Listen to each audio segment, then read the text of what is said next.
একটা কথা কি জানেন, জীবনের দুই জায়গায় সবসময় চুপ থাকার চেষ্টা করবেন। এক, যে আপনার কথা বলার আগে আপনার মনের কথা বুঝে যায়। দুই, যাকে শব্দ দিয়েও মনের কথা বোঝানো সম্ভব না। এই দুই জায়গায় চুপ থাকা হলো জীবনের সবচেয়ে সহজ এবং অনেক কঠোর কাজ।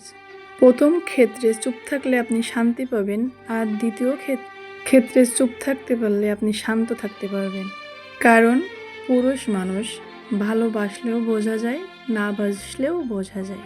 জোর করে কারোর কেয়ার জিনিসটা শেখাতে পারবেন না। তুমি কেয়ার করতে পারো না, তুমি বেরসিক, তুমি ভালোবাসতে পারো না, এইসব বলে আসলে লাভ নেই। কে ভালোবাসলে আপনাকে এমনিতেই কেয়ার করবে। যে কেয়ার করে সে ভালোবাসে, সে মন বোঝে, সব বোঝে। আবার আরেকটা জায়গায় খেয়াল করেন, জীবনের একটা পর্যায়ে গিয়ে কেউ বন্ধুত্ব করতে চাইলে তাদেরকে বন্ধু বানালাম, যারা বন্ধুত্ব শেষ করতে চাইলো তাদেরকে যেতে দিলাম, যারা আমাকে ভালোবাসলো তাদেরকে ভালোবাসলাম, যারা আমাকে ঘৃণা করে তাদেরকেও ঘৃণা করলাম, যারা আমার জন্য হাঁটু সমান পানিতে নামতে রাজি তাদের জন্য নিজেকে উজাড় করে দিলাম, যাদের সাথে হাই হ্যালোর সম্পর্ক তাদের সাথে হাই হ্যালোর সম্পর্কও রাখলাম, যারা প্রতিদিন খবর নেয় তাদেরকেও প্রতিদিন খবর নিতে থাকলাম, যারা ভুলে যায় তাদেরকেও ভুলে গেলাম।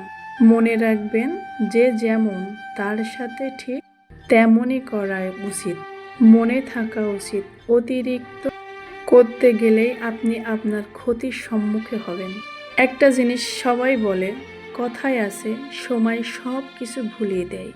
আসলে সময় কিছুই ভুলায় না, শুধু ধীরে ধীরে অভ্যস্ত করে তোলে কষ্ট নিয়ে বাঁচতে। যে স্মৃতি একদিন মনের ভিতরে ঝড় তুলত, তা সময়ের সাথে শুধু চুপ হয়ে যায়, মুছে যায় না কখনো। মনে পড়ে সময় খুব আপন ছিল, কেউ ভুলে যাওয়ার নাম দিয়ে আমরা আসলে শুধু সহ্য করতে শিখে যাই। ভুলে যাওয়া আর অভ্যস্তর মাঝে একটা ভীষণ কষ্ট চুপচাপ বসে থাকে, যা কাউকে বলা যায় না। কেউ বুঝলো না আসলে যে নিজেকে বোঝাই ভালো আছি, আমি চুপচাপ বেঁচে থাকি স্মৃতির পাশে। কখনো কি ভেবে দেখেছেন, কান্নার পর এত গভীর ঘুম আসে কেন? সবচেয়ে কষ্টের মুহূর্তে সবচেয়ে কাছের মানুষটা দূরে চলে যায়, আপনি যখন একা হয়ে যান, নিজেকে অসহায় মনে হয়, আপনার রব আপনার সব কিছু থেকে দূরে সরিয়ে দিয়ে গভীর ঘুমে আচ্ছন্ন করিয়ে দেন, যাতে ক্লান্ত মন আর মস্তিষ্ক শান্ত হয়। আশ্চর্যজনক এটাই, ঘুম থেকে ওঠা পরেই মনে হয় মনটা অনেক হালকা হয়ে গেছে, বুক থেকে অনেক ভারী কিছু নেমে গেছে। এই জন্য অনেক কঠিন সময়ে আল্লাহ তাআলা আমাদেরকে জানিয়ে দেয় যে আমি তোমাদের পাশে আছি, তুমি একা নাও, যত কষ্টের মাঝে থাকো না কেন আমি তোমার পাশে আছি, ভরসা করুন আল্লাহর উপর।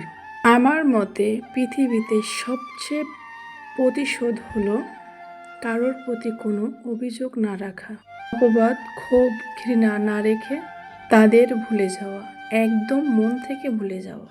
ইদানিং কাউকে চোখ বুজে বিশ্বাস করতে ভয় করে, থেকে বেশ মেপে মেপে কথা বলি, বাঁধ বেঁধে দিই বেড়া রেখে, যে কোনো মুহূর্তে ঝড় হতে পারে বলে দরজা জানালা বন্ধ রাখি।